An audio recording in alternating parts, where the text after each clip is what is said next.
छात्रों, आज हम आपके समक्ष कुछ विराम चिन्हों की चर्चा करेंगे और इनके विषय में जानने का प्रयास करेंगे, क्योंकि भाषा के विद्यार्थी के लिए विराम चिन्हों के विषय में जानना अत्यंत आवश्यक होता है। हिंदी में अनेक प्रकार के विराम चिन्ह प्रयोग में लाए जाते हैं। तो सबसे पहला विराम चिन्ह है अल्प विराम।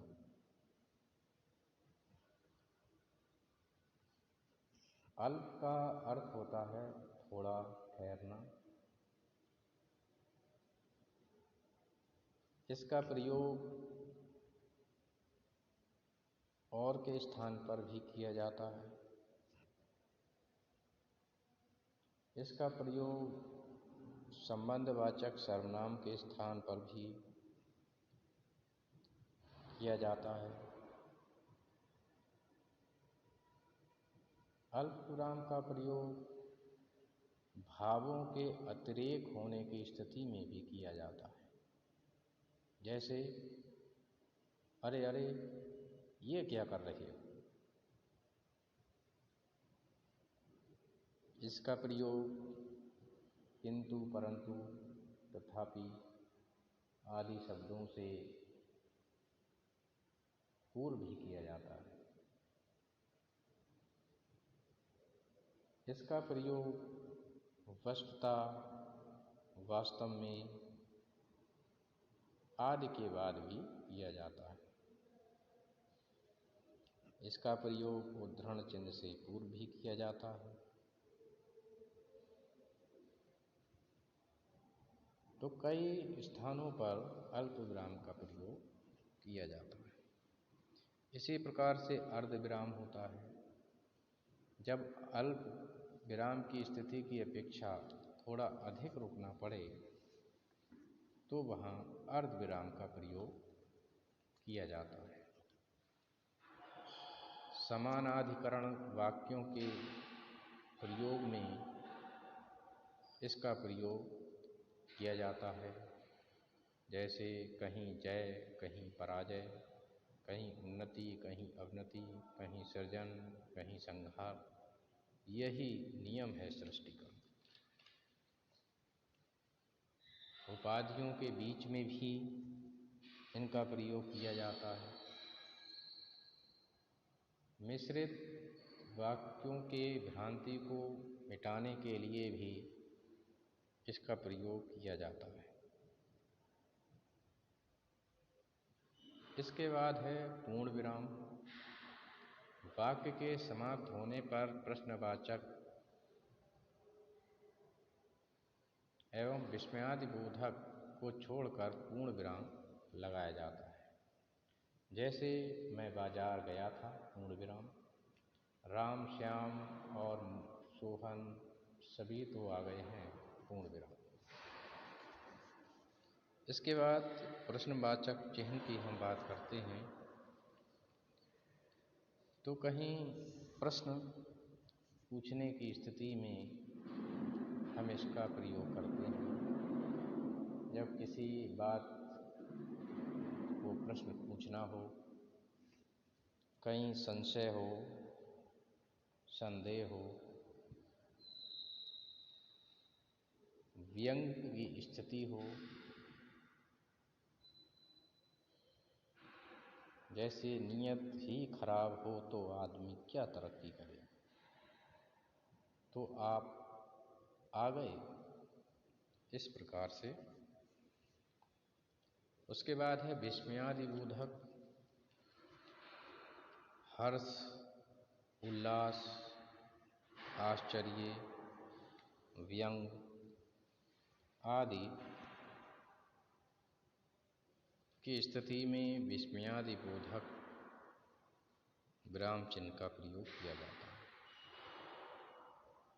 इसका प्रयोग हर्षोल्लास को दिखाने को, शोक को प्रकट करने के लिए, आश्चर्य को प्रकट करने के लिए आदि, भय की स्थिति में, पुकारने की स्थिति में, शुभ कामनाओं के लिए, नमस्कार के लिए आदि में किया जाता है। उसके बाद है योजक चिन्ह। इस चिन्ह को विभाजक और समास बोधक चिन्ह भी कहते हैं। इसका प्रयोग सामासिक शब्दावली में किया जाता है, जैसे माता पिता, सीताराम। शब्दों की व्युत्पत्ति में जैसे अभी अभी, ज्यों ज्यों, हाथ पर हाथ। शब्द युग्म में जैसे बाल बच्चे, दीन दुखी, भोग विलास आदि में। इसके बाद निर्देशक चिन्ह है। कुछ लोग इसे संबद्धता चिन्ह कहते हैं। डॉक्टर हरदेव बहारी ने इसे रेखिका कहा है। इसका प्रयोग वाक्य रोध की स्थिति में किया जाता है। एक प्रक्रिया के अनेक कर्ता होने पर, जैसे आजकल घी, गेहूं, चीनी, दालें सभी के दाम बढ़े हुए हैं। समान अधिकरण वाक्यों के संबंध में उद्धृत वाक्य के पूर्व, उद्धृत वाक्यांश के बाद कई जगह प्रयोग में लाते हैं। उसके बाद है विवरण चिन्ह। विवरण चिन्ह किसी बात को समझाने के लिए विवरण देते समय इसका प्रयोग किया जाता है। जैसे भारतीयता के प्रमुख लक्षण ये हैं, और उसके बाद 1, 2, 3, 4 करके लक्षणों को हमने लिख दिया। उसके बाद है कोष्ठक चिन्ह। ये 3 प्रकार के होते हैं, छोटा कोष्ठक, मझला और बड़ा कोष्ठक।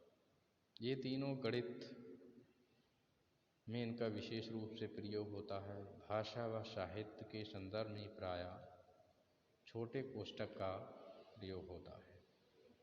इसका प्रयोग किसी बात को समझाने के संदर्भ में होता है। चंद्रगुप्त प्रसाद जी लिखित प्रसिद्ध ऐतिहासिक नाटक है। पारिवारिक संघर्षों के होते ही डाइवोर्स, तलाक से बचना चाहिए। उसके बाद है निर्देशक चिन्ह। उसके बाद है उद्धरण चिन्ह। उद्धरण चिन्ह भी 2 प्रकार के होते हैं, इकहरे उद्धरण चिन्ह और दोहरे।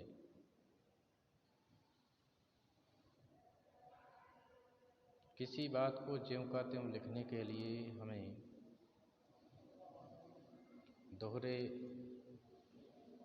उद्धरण चिन्ह का प्रयोग करना होता है। किसी पंक्ति, किसी वाक्य को लिखने के लिए, किसी का उपनाम लिखने के लिए इकहरे उद्धरण चिन्ह का प्रयोग करना होता है। उसके बाद है पुनरोक्ति चिन्ह। पुनरोक्ति चिन्ह जब हम किसी भी बात को लिख रहे होते हैं और एक जैसी ही बातें हमें कई लाइनों में लिखनी होती हैं, तो ऐसी स्थिति में बार बार वे शब्द ना लिखकर इस चिन्ह का प्रयोग किया जाता है। इससे हमारा समय भी बचता है। उसके बाद है लोप सूचक चिन्ह। लोप सूचक चिन्ह समय के अभाव के कारण, स्थान कम होने के कारण से इस चिन्ह का प्रयोग हम करते हैं। यह चिन्ह यह दर्शाता है कि इसके बीच में कुछ सामग्री ऐसी है जो समय और स्थान के अभाव के कारण छोड़ दी गई है।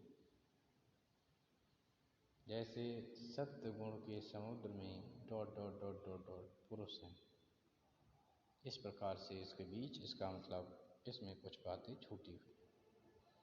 हंस पद या त्रुटि सूचक चिन्ह जब भावाभिव्यक्ति के समय लिखने में कोई शब्द छूट जाता है तो उसे शिरोरेखा के ऊपर लिखते हैं और उसके नीचे हंस पद या त्रुटि चिन्ह को हम लगाते हैं।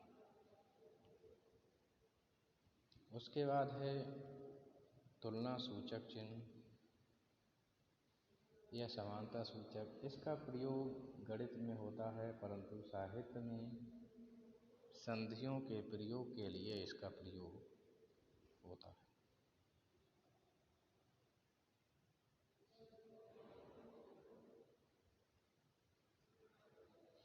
जैसे सच्चित प्लस आनंद बराबर सच्चिदानंद। उसके बाद है संकेत सूचक चिन्ह। संदर्भ ग्रंथ का उल्लेख करने, पाठ टिप्पणी लिखने आदि के लिए इस प्रकार का प्रयोग किया जाता है। कभी कभी संख्याओं 1 2 3 का प्रयोग भी कर लिया जाता है। और सबसे अंत में है, बाद में है समाप्ति सूचक। कोई भी लेख, निबंध, अध्याय आदि के समाप्त हो जाने के बाद समाप्ति सूचक चिन्ह लगाकर इसकी समाप्ति की सूचना दी जाती है। तो इस प्रकार से छात्रों आज हमने इतने विराम चिन्हों के विषय में जाना। धन्यवाद।